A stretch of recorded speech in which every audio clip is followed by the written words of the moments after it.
네, 안녕하세요. 이 연구의 시작은 2017년도였고요. 올해 이제 4년 동안의 연구 결과를 이제 마무리하는 장면입니다. 아까 원장님께서 이제 1년 동안 열심히 한 결과다 이렇게 얘기해 주셨는데 저희가 이제 4년 동안 이제 정리한 결과를 발표하려고 준비를 하다 보니까 제가 처음에 이제 슬라이드를 만들었는데 막 이것도 말해야 돼, 저것도 말해야 돼 만들고 보니까 100장을 만든 거예요. 그래서 이건 아니다 이러면서 몇 번의 수정을 거쳐가지고 최대한 핵심만 조금 전달을 드려야겠다라고 준비를 해왔습니다. 저희 연구진은 저를 비롯해서 권성현 박사님, 박준원 박사님, 이민희 박사님, 조윤도 박사님, 그다음에 교원대 이광욱 교수님 이렇게 현재 4년차 연구의 팀원으로 구성이 되어 있습니다. 이 연구를 4년간 수행하면서 가장 그 큰 고민이 이 감정이입의 문제였던 것 같습니다. 이게 이제 연구를 밀고 나가려면 이제 뭔가 굳건함을 갖고 가야 되는데 그 현장에서 보이는 이 아이들의 모습에 되게 많이 흔들리고 또 때론 너무 많이 어렵고 이런 부분들이 쭉 있었고요. 실은 이제 오늘도 4년차 연구를 정리한다라는 그런 작업인데 한편으로는 정리가 아니라 지금 저희가 이제 또 하나의 작업을 시작을 했어요. 예를 들면 저희가 연구에서 44명의 학생들을 이렇게 쭉 추적을 했는데 이 아이들의 얘기를 이렇게 멈출 수는 없다. 그래서 그간 저희가 봤던 아이들의 얘기를 조금은 연구자의 관점으로 좀 담아서 별도 연구자료를 한번 만들어보자 작업을 하다 보니까 좀 긴 후기, 그러니까 연구를 4년간 마치고 나서 또 하나의 긴 후기 작업을 하고 있는데 이 후기 작업이 다시 이렇게 속을 후벼 파더라고요. 그래서 그런 과정을 좀 겪고 있어서 제가 마음이 좀 많이 요동친다는 거 말씀을 좀 드려보겠습니다. 이제 연구의 뭐 필요성, 절차, 결과, 재원 이런 순서로 말씀을 드리려고 하는데 뭐 시간상 저도 결과 부분 중심으로 말씀드리겠습니다. 앞서서 감사합니다. 시간 더 주신답니다. 그 지영미 박사님께서 교육과정 내용의 적정성 이런 얘기를 쭉 해주셨고 저도 이제 연구 결과를 참 재밌게 이렇게 쭉 들었습니다.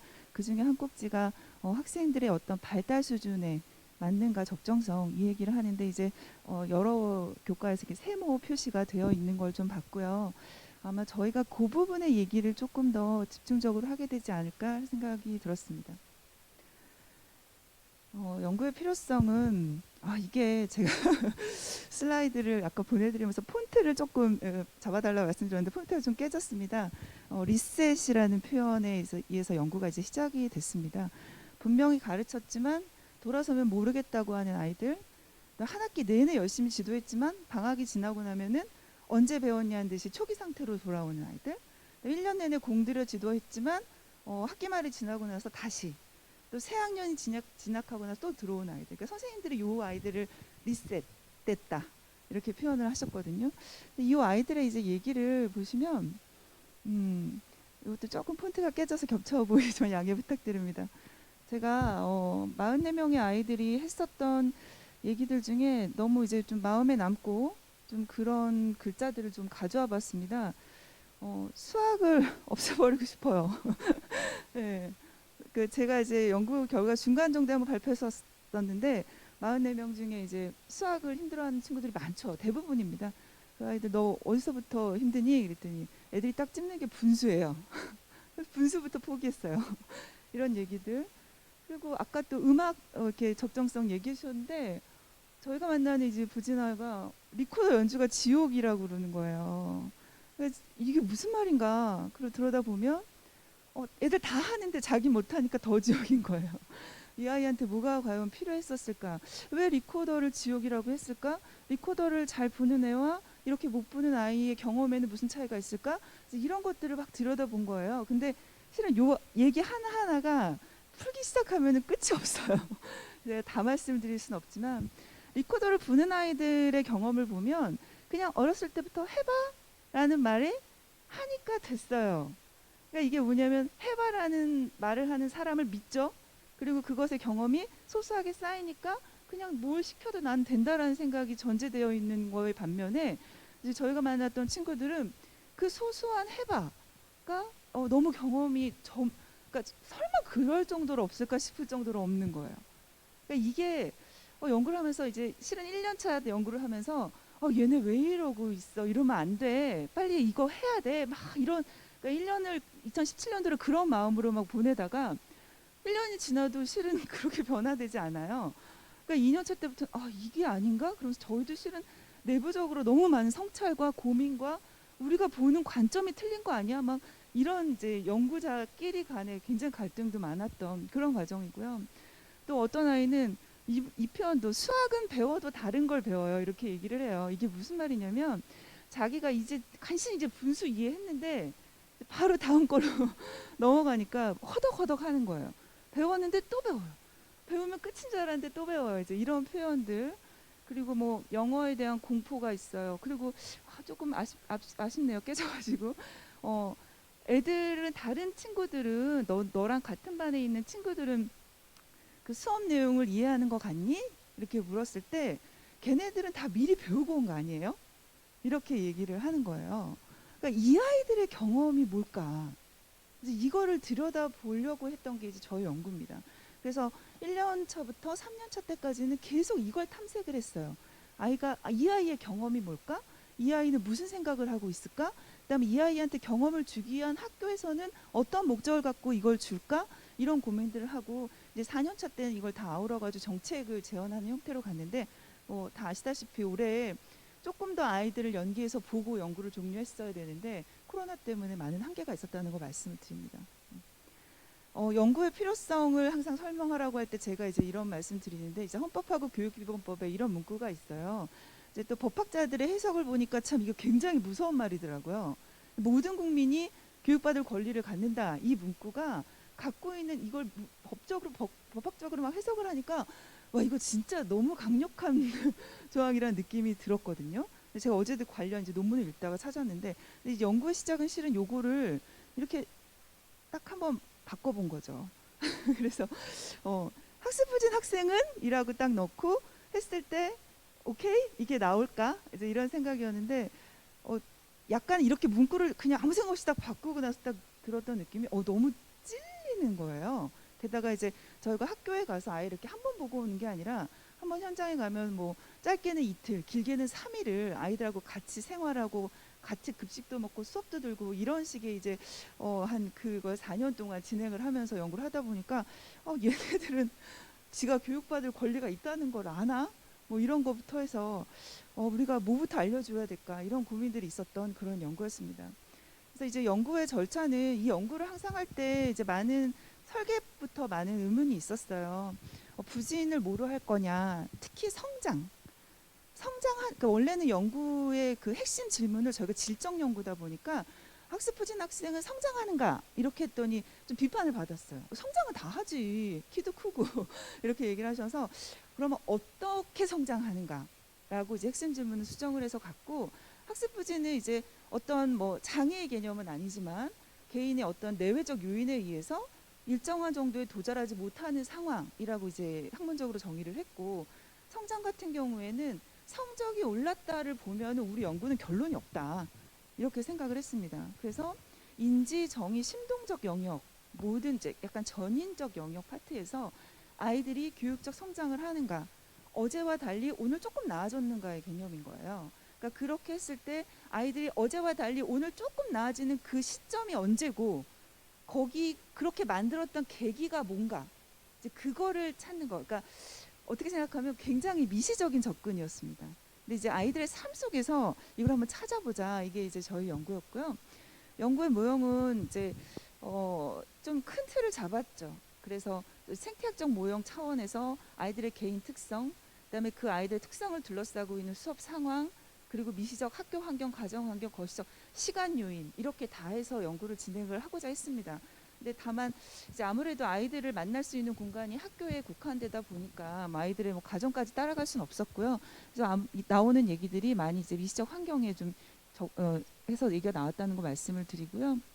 연구가 4년 동안 진행되어 했던 어떤 그 흐름을 잠깐 보여드리면 1차 연도에는 학생들은 어떻게 성장하는가 그래서 이 아이들의 성장에 대한 현상을 막 주로 보려고 했습니다. 뭐 때문에 이러지?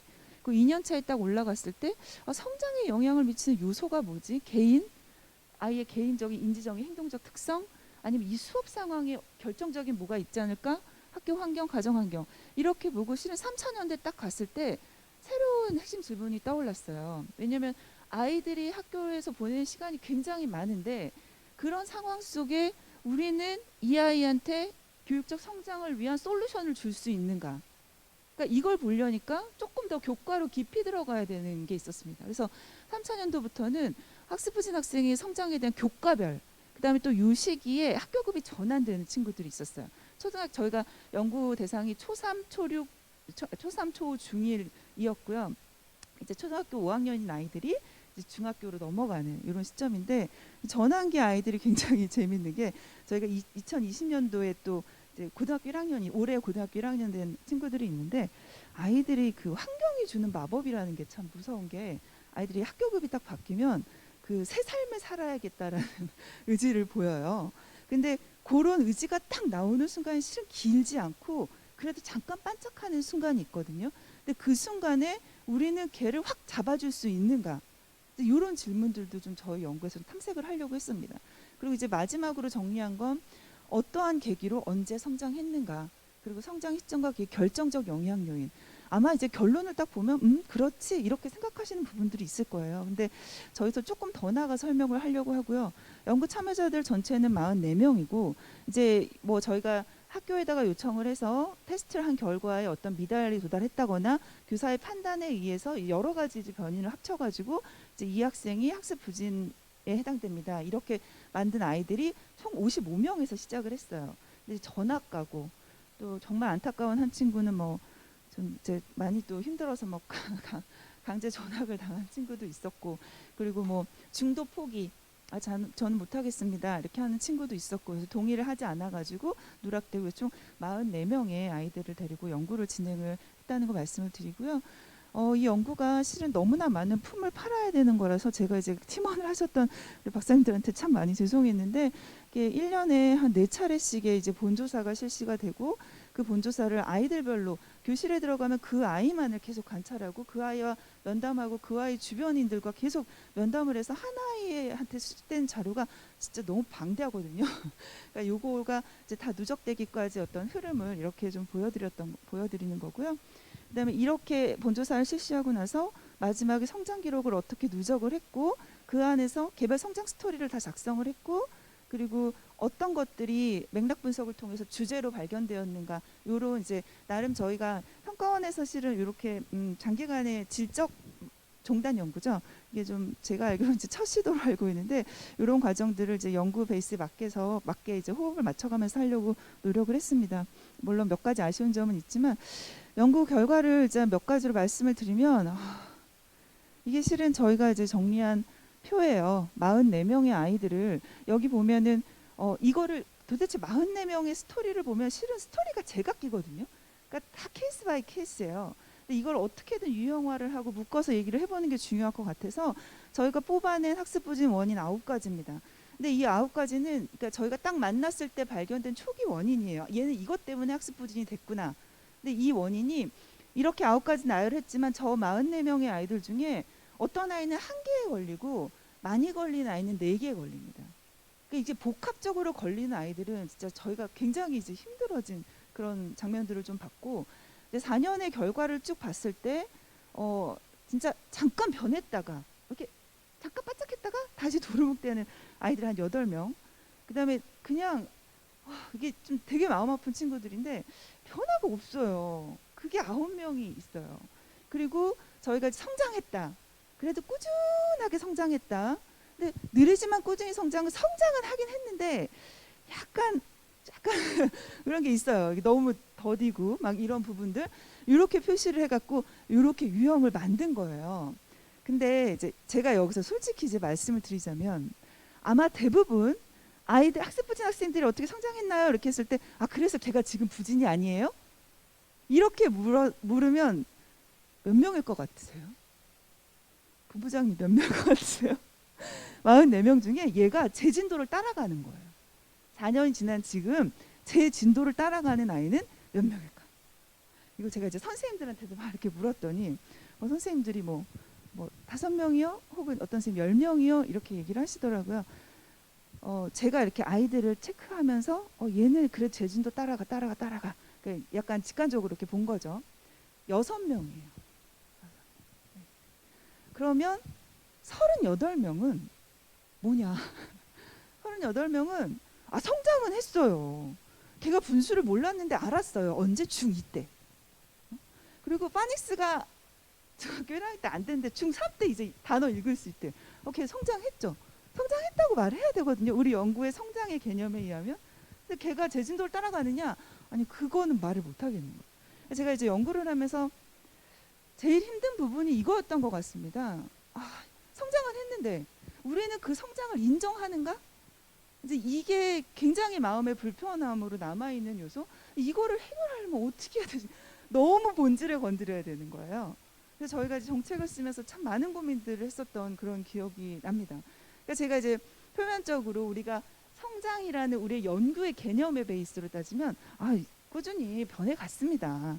이렇게 변해갔습니다. 제가 만나는 얼마 전에 이제 제가 마지막으로 만났던 고등학교 1학년이 된 친구 하나가 중학교 3학년 내내 그 연산 연습을 했어요. 중학교 3학년 내내 수학에 대해서 연산 연습을 했어요. 저도 이제 3년을 보면서 이걸 어떡하지 했거든요. 근데 이 친구가 고등학교 가가지고 이제 저를 만나갖고 한다는 얘기가 제가요 그래도 3년 동안 연산 연습을 한 게 고등학교 가니까 제가 선생님 고등학교 첫 번째 시험을요 제가 포기하지 않았어요. 이렇게 얘기를 하는 거예요. 끝까지 풀고 나왔더니 선생님이 끝까지 했다고 그렇게 얘기를 하셨다는 거예요. 그렇게 말한 선생님도 너무 멋지다 이렇게 얘기를 해주고 저는 이 아이의 3년 스토리를 아니까 그래 너의 그 진득함이 이긴 거야 제가 이런 얘기를 했었거든요. 근데 이거를 우리는 우리의 교육 환경에서 얼마만큼 수용하고 있을까, 이게 실은 아직도 실은 질문입니다. 그래서 제가 이제 마음이 많이 무거운 것 같습니다. 성장의 계기가 되었던 환경을 초3에서 초6, 초2이 이제 세 개의 그룹별로 나눠서 봤어요. 딱 보면은 그런 거지라고 아마 한눈에 들어오실 거예요. 근데 실은 이것도 다 케이스 바이 케이스 스토리가 있는 얘기들인데 초등학교 3학년 때 우리가 안 그래도 진단이 중요했잖아요. 근데 진짜 중요한 거예요. 이 시기에. 왜냐면 초등학교 3학년은 말랑말랑해서 조금 만져주면 돼요. 그게 확 보여요. 저는 이제 개인적으로 4학년 때까지는 조금만 만져주면 걘 돼요. 근데 이제 5학년 실은 초등학교 5, 6학년이 중학교 1학년보다 더 힘들어. 이런 요소들이 있거든요. 그러니까 이때는 선생님이 조금만 관심을 갖고 조금만 빠르게 진단을 해서 뭐라도 하나 투입하면 되게 빠르게 변하는 시기인 거예요. 이런 요소들. 그리고 정말 우리가 기초학습 습관이라고 하는 거가 실은 저도 이제 아이가 초등학교 큰애 작은 애 이렇게 있는데 큰애는 받아쓰기를 한 학년 작은 애는 받아쓰기를 안 한 학년이에요. 근데 뭐 아이의 성향도 차이가 있겠지만 그렇게 달라요. 그래서 이게 1년 200일 이상을 뭔가를 꾸준하게 연습했다고 하는 그 무서움이 초등학교 저학년 때 굉장히 강력하게 작용하는구나. 그러니까 기초학습량이 쌓여야 하는 그러니까 머리가 나쁜 건 아니에요. 기초학습량이 안 쌓인 상태로 넘어가 버렸을 때 그 치명적인 것들. 그러니까 저학년 때 정말 우리가 반드시 지켜야 되는 게 뭔가 막 이런 고민들을 하게 된다는 거고. 그리고 이제 실은 굉장히 강력한 요소가 가정의 변수가 커요. 그리고 선생님들한테도 여쭤보면은 걔가 왜 부실까요? 돌봄이 안 돼요가 첫 번째로 나오고, 돌봄이 안 된다는 얘기는 거의 97%에 가깝게 나와요. 우리가 만났던 44명의 아이들 중에 돌봄되는 애 몇 명 없어요. 그만큼 돌봄의 요소가 큰데 연구를 하면서 계속 들었던 생각이 이게 교사의 노력 변수인가? 이런 고민이 굉장히 많이 들었었어요. 그러니까 도움이 있으면 너무나 잘 성장할 수 있는데 실은 선생님들한테 제일 어려운 게 뭐냐면 가정의 협업을 끌어내는 게 제일 힘드시대요. 그러면 너무나 힘든 거, 노력 변수가 아닌 거, 근데 그것에 대한 탓보다는 할 수 있는 것들이 뭘까? 이것에 집중해야 되지 않을까? 이런 이제 저희는 좀 그런 생각을 좀 해봤고요. 초등학교 5학년에서 중학교 2학년 얘네들은 실은 좀 필요성이 들어와죠. 초등학교 3, 4학년은 제가 이런 생각도 해봤어요. 이거 할래 말래를 물으면 안 된다는 생각. 이렇게 말하면 좀 인권에 문제가 되나요? 뭐냐면 할래 말래를 묻지 하는 건 당연한 거야. 어떤 방법으로 할래를 선택하게 하는 게 필요하고 5, 6학년 정도가 되면 실은 지가 필요성이 들어오지 않으면 이게 다가오질 않는 거예요. 그러니까 그런 부분에 대한 전략들이 필요하고 5, 6학년 넘어가면서부터는 실은 애들이 굉장히 친구의 변수에 많이 움직이거든요. 그래서 친구의 변수가 주변에 어떻게 조성되느냐에 따라 확 달라지는데 그 친구의 변수가 중학교 1학년에서 고등학교 1학년까지 가요. 근데 이제 제가 만났던 한 친구는 친구 변수가 너무 좋은 거야. 주변에 공부 잘하는 친구가 쫙 깔려 있어요. 이러니까 친구들이 옆에서 도와주고 으쌰 해요. 근데 이 친구가 마지막에 했던 말이 너무나 기억에 남는 게 이번에 시험을 조금 못 봤대요. 왜 못 봤어? 친구들이 안 도와줬어요. 이렇게 얘기를 하는 거예요. 결국에는 이 친구, 그러고 나서 이 친구랑 면담을 하면서 마지막에 딱 했던 얘기가, 그러니까 어떤 느낌이냐면 너무너무 잘하는 친구들 사이에서 나는 유능감을 보일 수 있는 여건이 한 번도 없었던 걸 3년을 겪은 거예요. 그러고 나니까 이 친구들하고 다른 학교에 가고 싶은 거야. 내가 조금이라도 이런 현상들이 보여. 그러니까 친구의 영향이라는 것도 참 아이들별로 이렇게 해석이 다를 수 있구나. 이런 고민들을 좀 했고, 실은 중학교 1학년에서 고등학교 1학년 아이들 같은 경우에는요, 약간 이제 뭔가 해야 된다 이런 게 있기 때문에 이 아이들한테 되게 필요한 건 특정 교과에서 성취 경험이에요. 그러니까 저희가 만난 아이들도 한 명의 아이가 뭐 어떤 교과에서 나는 이것만큼은 할 거예요. 이렇게 하지 막 95점을 받은 아이가 있어요. 근데 그 힘이 너무 큰 거예요. 그러니까 아이한테 어떻게 해서든지 국영수만이 아니라 네가 배우는 그 무엇에다 하나만이라도 성취 경험을 하는 그런 것들을 우리가 좀 더 강력하게 노력을, 그 판을 짜야 되지 않을까, 이런 고민들을 아이들을 보면서 들었고, 실은 저희 정서 지원 및 프로그램이라는 건요, 그러니까 제가 만났던 아이들 중에 상담을 너무 받고 싶은데 어떻게 해야 받는지를 모르는 상태로 3년을 버티더라고요.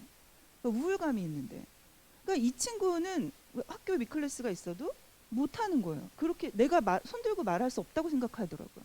그러니까 얘네들한테 필요한 건 그냥 필요하니? 해볼까? 이게 되게 이거는 그러니까 어떤 정서 지원 이런 것들은 선택적으로 아니라 그냥 베이스로 깔려야 되는 문제가 아닌가, 이런 고민들을 저희가 좀 해봤습니다. 이게 이제 계기가 되었던 환경이고, 요거 조금 저희 연구가 좀 강점이 디테일이잖아요. 그래서 분명히 학교에서 기초학습 향상을 위한 개별 지도를 한단 말이에요. 학교들이 한단 말이에요. 근데 어떤 학교는 아이가 긍정적 성장으로 가는데 어떤 학교는 학습 거부로 가는 거야. 특히나 중학교 교실에 가면 선생님들이 중학생들 잡으러 다니기 바쁘시다고, 걔들 방과 후에 프로그램에 늦게 잡으러 다니신다고 하는 거야. 어떤 학교들이 달라지는가 이렇게 봤을 때, 잡으러 다니는 학교 같은 경우에는 그냥 이 방과 후의 어떤 개별 지도는 그냥 나머지 학습에 대한 상처로만 깔리는 거고, 어떤 학교는 뭐라 그러냐면, 예를 들면 아이들한테 이제 진단을 하게 되잖아요. 근데 그 진단을 하는 첫 번째 첫 발부터도 달라요. 뭐냐면 실험지를 딱 내면서 야, 이거는 내가 너를 어떻게 도울지를 확인하기 위한 거야부터 시작을 해요. 그러면 아이가 실은 야, 봐봐, 이거 성적 나오는 거야와 나를 돕기 위한 어디다라는 걸, 이거는 굉장히 아이가 받아들이는 것부터 차이가 있더라고요. 이런 것들. 그리고 굉장히 소소하게, 그러니까 왜냐면은 너무 갈 길이 먼 친구들이거든요. 근데 너무 한 번 오른다고 쭉 오르는 것도 아니에요. 그러니까 얘네들한테 필요한 거는 계속해서 이제 동기부여를 해줘야 되는데, 얘네들한테 동기부여는 눈에 보여야 돼요. 그러면 책 한 권을 하더라도 너 어제 2장 했는데 오늘 4장 했어? 요거를 계속 가시화해서 보여주는 거야, 아이한테. 초등학생에만 적용되는 게 아니라 중학생들도 마찬가지. 너가 이만큼 쌓였어를 계속 보여주는 학교. 그리고 이게 학부모, 저도 이제 이 친구들의 엄마들이랑 아빠들이랑 이렇게 면담을 쭉 했는데, 이게 아이가 공부를 못한다는 게 부모의 상처가 어느 정도인가를 진짜 체감을 했어요. 애보다 더 아파요. 그래서 막 만났는데 막 1시간을 울기도 하세요. 근데 이런 부모님하고 얘기를 할 때 이제 그 부모님이 무슨 말을 원할까를 이렇게 역으로 해석을 해봤을 때, 예를 들면 어머니, 아이가 요런 거를 좀 못합니다 라는 말은 실은 말하지 않아도 알아. 그건 알아. 근데 어머니의 바람은 우리 애는 그냥 평균만 갔으면 좋겠어. 이거 평균이 진짜 어려운 걸 잘 모르시는 거야. 근데 그렇게 얘기를 해요. 근데 이제 이분의 얘기는 뭐냐면 실은 솔루션을 원해요. 어떻게 해야 돼요를 물어요. 그러면 이제 전문가면, 뭐 의사가 임상이 많은 전문가듯이 만약에 우리도 전문가다 그러면 솔루션을 줘야 되는데, 실은 솔루션이랄 게 딱히 그런 거예요. 그러니까 그냥 집에서 공부 좀 시키고요. 그러면 그 말을 딱 들으면 학부모는 뭐예요? 학원 보내는 거예요.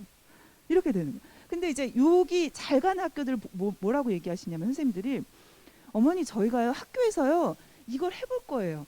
근데 이걸 한다고 막 확 달라지는 건 아니에요. 하지만 내가 당신의 자녀의 손을 놓진 않아요.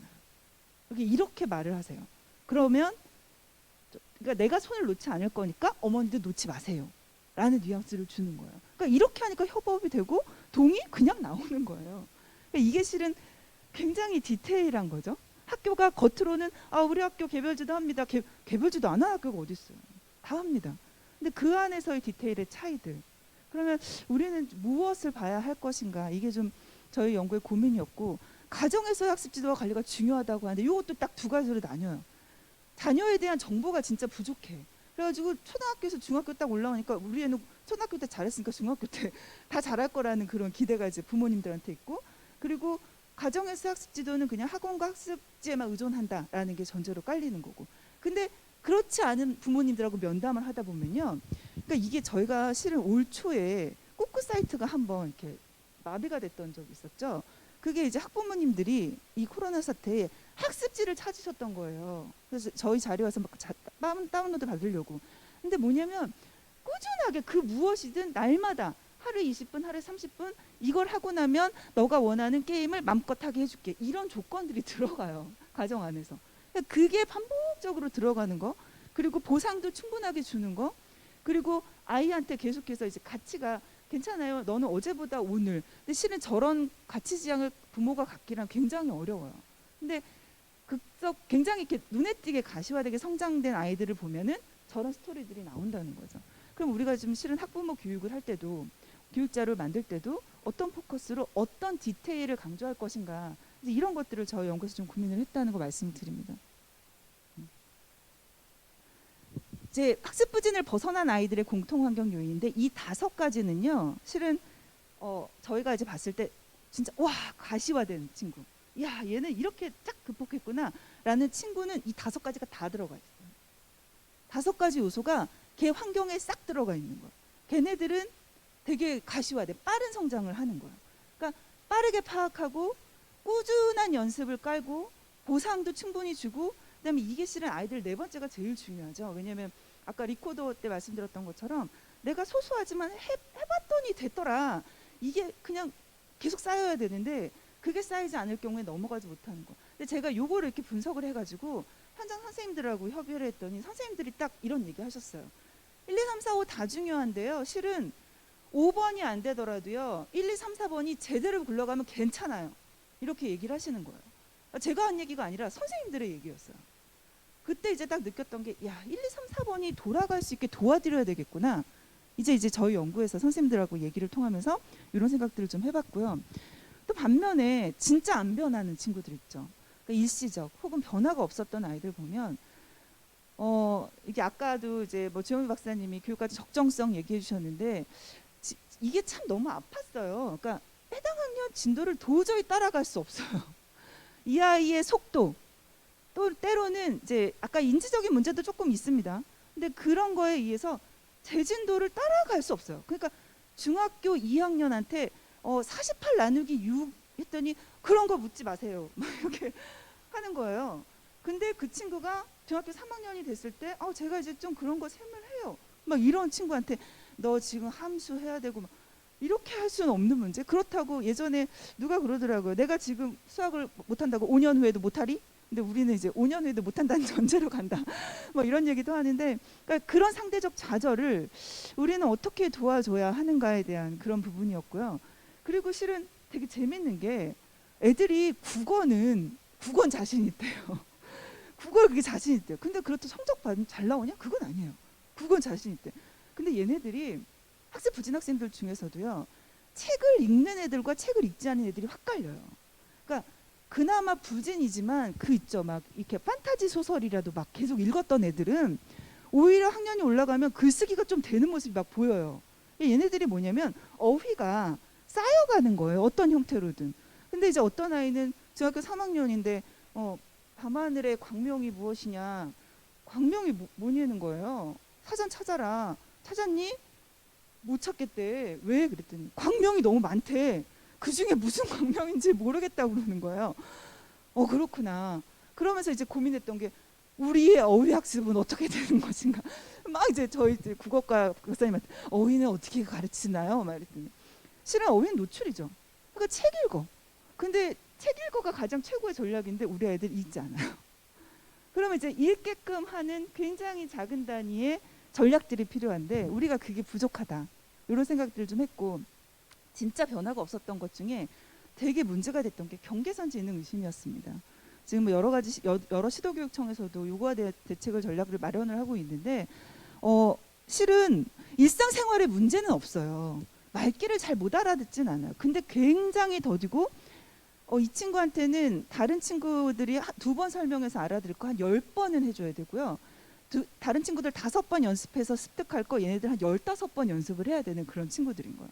근데 이런 친구들을 우리가 어떤 눈으로 보고 있는가, 그게 이제 실은 되게 큰 고민이었어요. 왜냐하면 이제 어떤 지능의 지수로만 모든 걸 판단하면 안 된다라는 게 우리 다 정법으로 알고 있음에도 불구하고 어쩔 수 없이 계속 이해력이 부족해 이렇게 되는 문제들. 근데 그 아이들은 그 생활 속에서 받는 상처가 그 어떻게 설명해야 될지 모르겠어요. 이런 부분들. 그리고 중학생이 됐을 때 무기력이 학습됐다. 그러니까 무기력이 학습됐다는 건 1교시 엎드려 있고 2교시 엎드려 있는데 아무도 안 건드려. 3, 4, 5교시 다 아무도 안 건드리는 게 학습이 딱 되면 1년에 200일을 엎드리는 거예요. 1년에 200일을 엎드린다고 내년에 안 엎드릴까? 근데 그렇게 무기력이 학습된 아이들은 그걸 끊어내기가 너무 어려운 상태에 돼버리는, 이제 그게 저희 그 전혀 변하지 않았던 9명의 아이들의 나왔던 패턴들인 거야. 성인이 굉장히 의도적으로 무기력을 끊어줘야 되거든요. 근데 강력한 계기를 만들어야 되는데 좀 어려운 문제구나 이런 생각들을 좀 했습니다.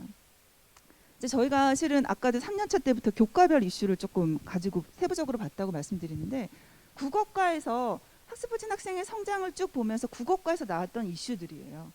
아이들이 이제 문제 상황에 대한 맥락 파악이 미숙한 거, 어휘력이 부족한 거, 유창성이 부족한 거, 중심 내용 파악. 실은 중심 내용 파악이 되게 어렵더라고요. 초등학교 3학년 아이들한테 중심 내용 찾아라.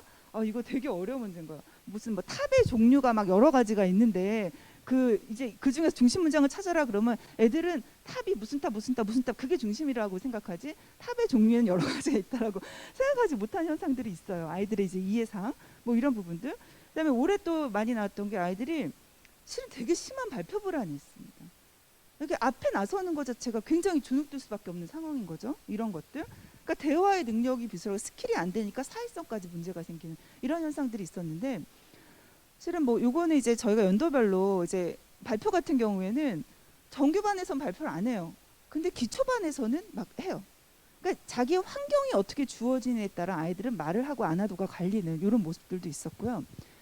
실은 이 데이터는 제가 이거를 열까 말까 고민하다가 그냥 보여드리는데, 저희가 이제 막 초등학교랑 중학교 교사분들 이번에 설문 응답을 요청드렸는데 이렇게 많이 응답하실지 몰랐어요. 초등학교 선생님 4,000명, 중학교 선생님 3,000명, 저희 연구에서 막 그 정도 응답을 하셨는데 선생님께 물은 거예요. 아이들한테 테스트한 게 아니라 선생님 그 학년별로 어휘가 부족한 아이들이 지도하다 볼 때 몇 명 정도 나오시는 것 같아요. 선생님의 의견을 물은 거예요. 그랬더니 저 정도의 비율이죠. 뭐 4명, 그러니까 21명 학급, 뭐 23명 학급에서 3, 4명 정도의 아이들이 얘는 진짜 어휘력이 안 되는구나. 그런 아이들로 나온다. 그래서 저희가 이제 어휘력이 부족하다라고 연구해서 발견한 거가 진짜 현장에서도 그러한가 확인하기 위한 어떤 양적 자료를 한번 구축을 해본 거고요.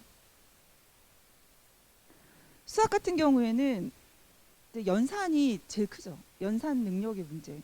그다음에 개념의 연결성 문제, 뭐 진단의 문제 여러 가지가 있는데, 예를 들면 이제 뭐 문제가 있다가 약간 뭔가 복습이 쫙 들어가면서 재밌어요 다시 포기해요 막 이런 이제 경로들을 아이들이 다양하게 보이는 거예요. 어떤 아이는 이제 이 친구 같은 경우는 실은 가정에서의 지원이 굉장히 좀 저희가 드물게 적극적으로 들어왔던 친구, 그러니까 쭉쭉쭉쭉 올라가는 이런 모습도 보이는 친구가 있고, 이제 약간 그 내용 영역별로 다른 거예요. 도용에서 빠지는 애 아니면 도용이 괜찮은 애 막 이렇게 영역이 달리더라고요. 이런 내용들이 있었고, 기초 연산 능력이 부족한 학생 수를 똑같은 방식으로 한번 여쭤봤더니 뭐 23명 중에 한 2명, 3명 이 정도 나왔다는 거고, 그리고 이제 선생님들한테 그러면 연산이 부족한 아이들을 어떻게 해야 돼요? 라고 물었는데 저는 이 질문이 조금 의미 있다고 생각했던 게 개인 지도 해야 됩니다. 내가 70%가 넘습니다. 내가 개인 지도 해야 돼가 70%가 넘어요. 그러니까 이거는 그렇지, 선생님들도 내가 해야 된다라는 거 분명히 갖고 있고, 어떤 선생님이 무진 아이를 놓고 안 불편할 사람이 어디 있겠어요. 그러니까 그만큼 우리는 교사를 도와야 된다 이런 생각이 좀 많이 들었던 장면이고요. 분수에 대한 이해가 부족한 학생도 이제 생화학교보다 조금 더 있죠. 이런 비율. 그리고 요거가 이제 중학생인데 초등 수학이 안 되는 아이들의 비율을 여쭤본 거예요. 그랬더니 25명 중에 초등학교, 중학교 1학년, 2학년, 3학년별로 한 3명, 4명 한 반에 수능 내면 초등과가 아직 안 됐네 라는 아이들이 있다. 이게 이제 선생님들의 얘기였습니다. 그래서 뭐 영어 같은 경우에는 실은 파닉스가 되게 이제 되게 재밌는 게 초등학교 그 영어 교실에 가면은 그 아버지를 아버지로 부르지 않아요. 아시죠? 문법을 문법이라 하지 않고 파닉스를 파닉스로 하지 않아요. 이게 왜냐면 초등은 이렇게 즐겁게 흥미 있게 해야 되니까. 근데 이런 애들이 중학교 딱 올라가면 막 투부정사 비동사 막 튀어나오고 막 이런 속에 나는 단어를 못 읽는 거야. 그러니까 이제 이 친구들한테 굉장히 크게 했던 건 파닉스가 돼야 돼요. 파닉스 지도를 해야 되는 거야. 그래서 이 친구는 이제 안 돼요. 근데 어떻게든 됐다라는 극복 사례도 있었고, 이제 뭐 사교육을 좀 받아가지고 올라간 케이스들도 있었고, 미에드 학생 수를 한번 조사해봤더니 초등학교 3학년부터 3학년 당연히 좀 더 있겠죠. 중학교 3학년까지 한 반에 한 3명 정도는 파닉스가 안 되더라. 그러니까 저희가 생각하고 있는 어떤 부진의 비율과 좀 비슷했던 것 같습니다. 이런 식으로 나온 결과를 보여드리고요. 제가 너무 많이 했죠? 이제 정리를 4년간의 연구를 통해 얻은 시사점들을 좀 이제 정리하겠습니다. 자, 이제서야 보이는 것들 했는데 실은 연구를 통해서 연구자도 많이 성장을 했다고 생각을 했습니다. 이 연구가 아니었다면 과연 어디까지 우리가 고민을 해봤을까 그런 생각들도 많이 들었고요. 교육적으로 분명히 성장을 했어요. 하지만 여전히 학습 부진이에요. 이 부분은 이거는 우리가 모두가 다 같이 고민하고 이거는 실은 사회의 문제거든요. 이런 부분들 해야 되지 않을까. 그리고 두 번째는 그 바닥에서부터 평균까지, 그러니까 모두가 평균만 되면 좋겠다라고 하는데 평균까지 올라가는 걸 너무 쉽게 생각하는 거예요. 그러니까 리코더 불면 돼. 왜냐면 리코더를 불려면 운지법 해야 되지, 소근육 돼야 되지, 악보 봐야지, 운지법 도레미 1, 2, 3까지 연결해서 하는 건데 야 불면 돼. 이렇게 됐을 때 걔한테는 너무나 큰 상처가 되겠죠. 그러니까 이 과정이 실은 평균까지 올라가는 거는 평균 이상보다 더 촘촘하게. 그러니까 우리가 실은 할 수 있는 게 그게 아닐까 싶었거든요. 어떻게든 촘촘하게 해서 누구든 올라갈 수 있는 계단을 촘촘하게 경사진길을 만들든 그게 진짜 우리가 해야 될 일이 아닐까. 그리고 쉬워서 즐거웠던 경험의 부족은 약간 안타까운 건데 중학교 3학년 친구한테 카이즈박 검사라고 어휘력 검사를 했어요. 이거 초등학생용인데 넘기면서 단어 맞추기였거든요. 근데 이걸 너무 미안한 마음으로 한번 해보자 이렇게 시켰는데 선생님 너무 재밌는데요? 계속하면 안 돼요? 라고 말을 하는 거예요. 근데 그때 딱 들었던 생각이 너는 쉬워서 즐거웠던 경험이 너무 없구나. 이제 그게 좀 들었었어요. 그러니까 학습은 항상 어렵고 힘든 걸로만 접근했구나 너네들은. 그게 1년에 200일, 4년, 5년, 6년을 와버린 거구나. 그게 이제 너무 미안함, 안타까움 이런 것들이 좀 들었고 그리고 학교들이 그래요. 낙인에 대해 걱정하죠. 이렇게 지도하면 아이가 근데 실은요. 애들하고 면담하거나 학부모이랑 면담하면 그렇게 해서 내가 도움받았으면 그건 중요하지 않아요. 근데 오히려 낙인을 학부모와 학생이 두려워하는가? 교사가 두려워하는가? 이건 우리가 점검해봐야 될 거다라는 생각이 들고 그리고 저도 실은 실수를 했는데 어떤 아이가 수학을 너무 못해가지고 수학 개별 지도를 막 2, 3년을 돌아가고 이런 친구를 관찰했어요. 근데 나중에 자료를 다 분석하다 보니까 걔는 영어는 좀 했네. 그러니까 이게 뭐냐면 부족한 것에 치중하다가 놓친 거예요. 조금 더 유능감을 보일 수 있었던 무엇 이런 게 좀 안타까웠고 실은 요거는 그 선생님들한테 가장 큰 함정이 뭐냐면 조용한 학습 부진. 성실해. 그거는 걔는 내가 아니어도 누군가. 근데 내가 아니어도 누군가가 4년째 반복되는 거예요. 그러니까 기회가 오히려 더 없어. 사각지대인 거예요. 이런 것들.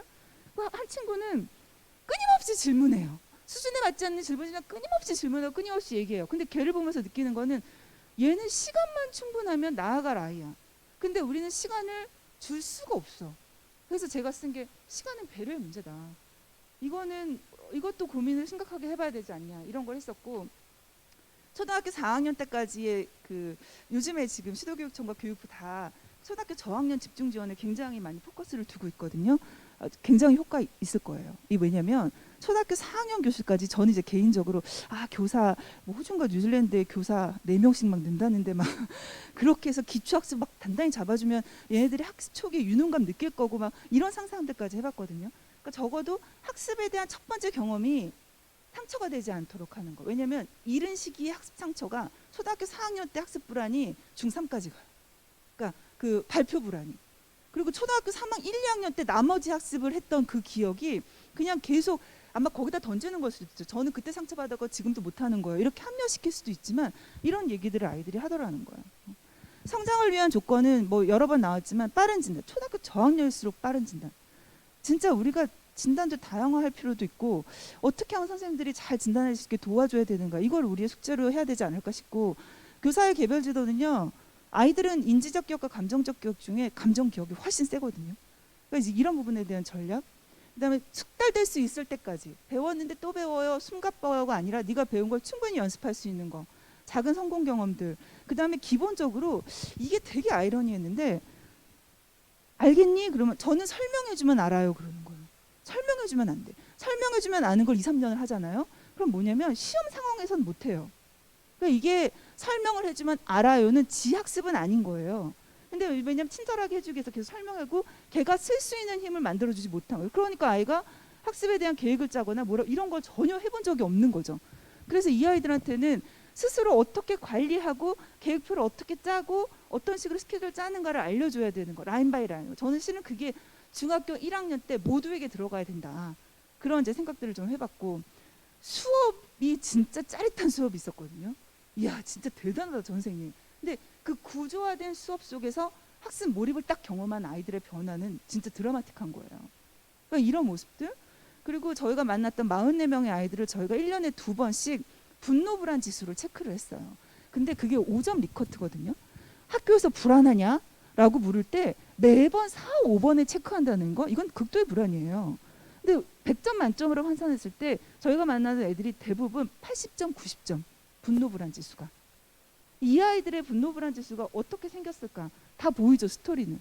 그것에 대한 적극적인 개입을 우리 더 노력해야 되지 않을까? 뭐 이런 것들 이제 저희가 이제 연구를 한번 찾아본 거고요.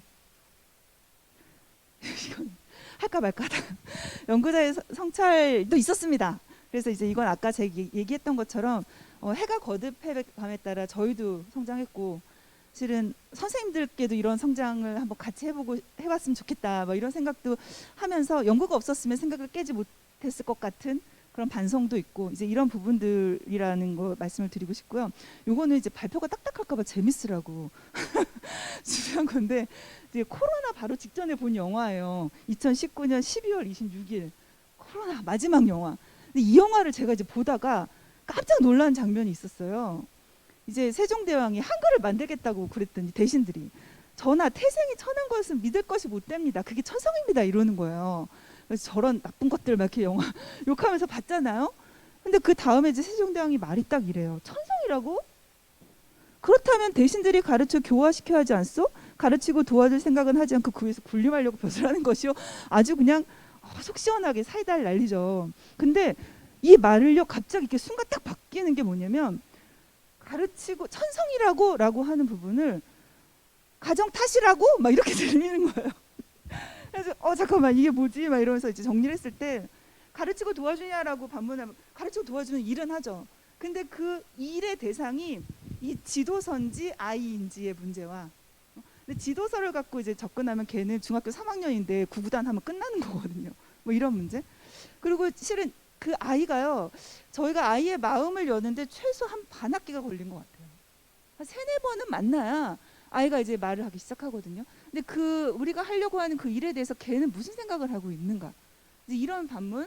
그다음에 이제 두 번째가 좀 컸습니다. 대신들의 천성이라는 대신들의 불편함, 저런 것들이 관료라고 막 이런 얘기를 했는데, 생각해 보니까 가정에서 비롯된 문제가 있으나 학교가 하면 잘 될 거야 라는 굳건한 신념이 나에게 있는가, 막 이제 이런 약간 고민들이 이제서야 또 물밀듯이 막 밀려와서, 아 우리는 끊임없이 관점을 점검해야 하는구나, 그게 이제 우리의 일이구나, 이런 생각들을 했다는 그걸 이제 소회를 밝히면서, 정책 지원은 제가 재점검이 필요하다고 했습니다. 안 하고 있는 건 아니거든요.